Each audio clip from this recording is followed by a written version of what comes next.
Bonjour les humains, 26 avril 2024. Dans la série Les athées ont-ils raison? Numéro 7. Alors, je vais d'abord vous expliquer une petite chose concernant le sixième épisode, l'épisode précédent. Enfin, dans Les athées ont-ils raison, hein. Je suis en désaccord. Bon, c'est vrai que c'est un petit peu culotté, hein, de ma part. Je suis en désaccord avec Charles Townes, qui dit que...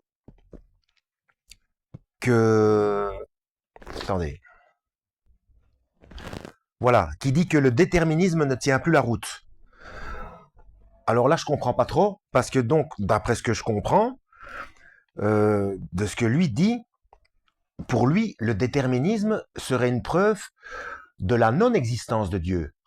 Alors que pour moi, c'est le contraire, puisque j'avais expliqué dans une vidéo une autre conclusion scientifique.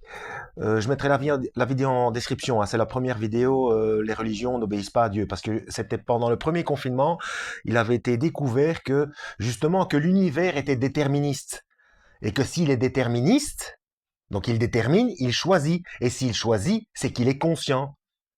Donc preuve scientifique de l'existence de Dieu, puisque l'univers est intelligent.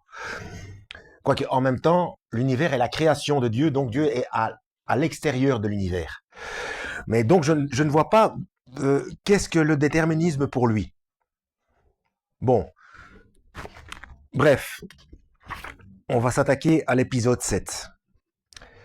Edward Harrison, 1919-2007, professeur d'astrophysique à l'université du Massachusetts à Amherst, si c'est bien prononcé. Le principe anthropique, encore. Voici la preuve cosmologique de l'existence de Dieu. Je suis d'accord. L'argument du design, entre guillemets, de palais mis à jour et rénové. De palais, donc c'est P-A-L-E-Y, c'est le nom de quelqu'un, connais pas. Mise à jour et rénové.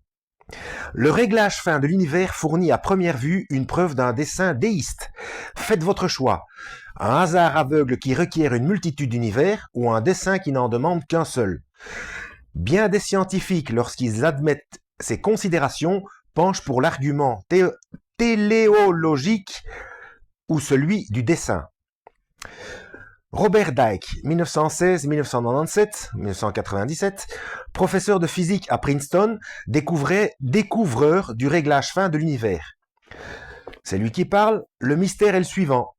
Comment l'explosion initiale a-t-elle pu démarrer avec une telle précision, le mouvement radial d'expansion devenant si finement ajusté, comme pour permettre aux différentes parties de l'univers de s'éloigner les unes des autres, tout en diminuant le taux d'expansion.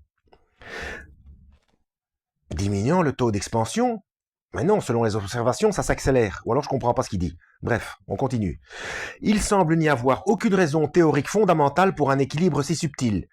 Si la boule de feu, entre guillemets, de l'univers primordial avait une vitesse d'expansion plus rapide de 0,1%, la vitesse actuelle de l'expansion de l'univers aurait été 3000 fois plus grande, empêchant les galaxies de se former. Ah, ça y est, je comprends. Ça s'accélère, c'est en s'accélérant maintenant, mais il y a dû avoir un réglage au départ pour permettre à la matière de se former. Sinon, ça aurait fait un pchit sans possibilité de formation de matière. Ça y est, j'ai compris. Alors, si la vitesse d'expansion initiale avait été de 0,1% plus faible, l'univers ne se serait étendu qu'au 3 millionième de son rayonnement actuel, avant de s'effondrer.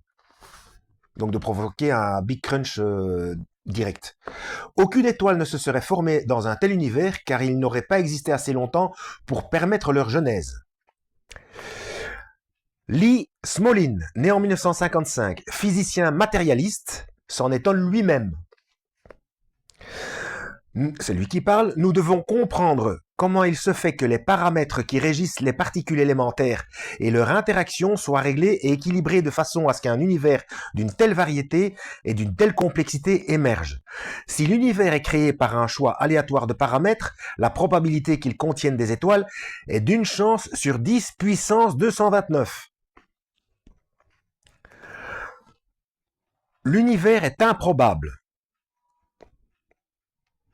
Ah, entre 10 puissance 229 ou 257. Je sais pas comment ils ont écrit ça.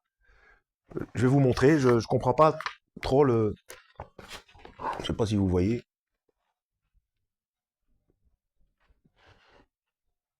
Voilà. Bon, peu importe. L'univers est improbable.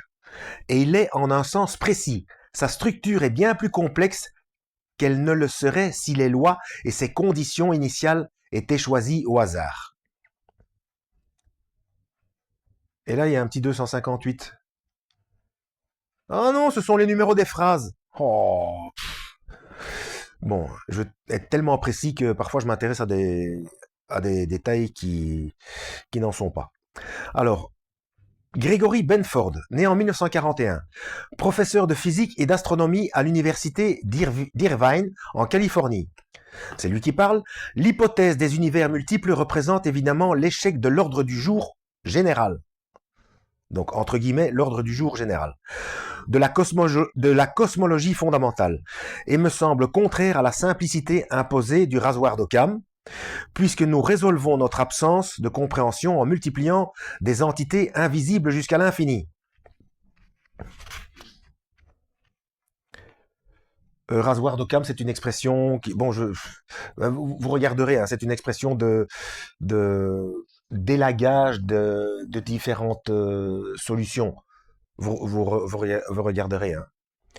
C'est un style de raisonnement qui amène vers la simplicité de la précision.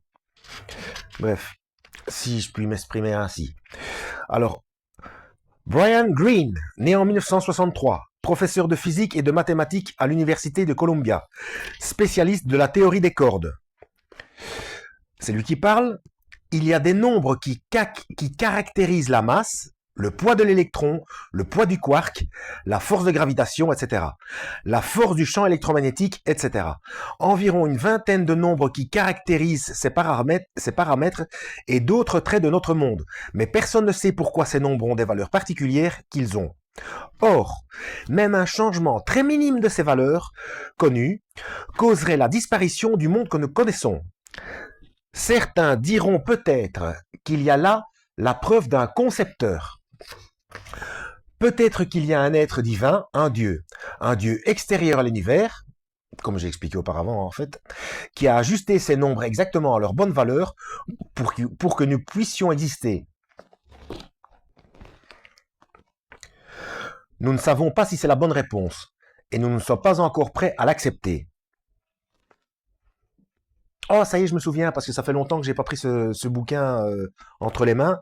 En fait, les chiffres, c'est par rapport à des références en dessous. Donc, il y a plein de références hein, pour d'autres bouquins, des articles scientifiques, des conférences, voilà, avec plein de références sur d'autres scientifiques, etc.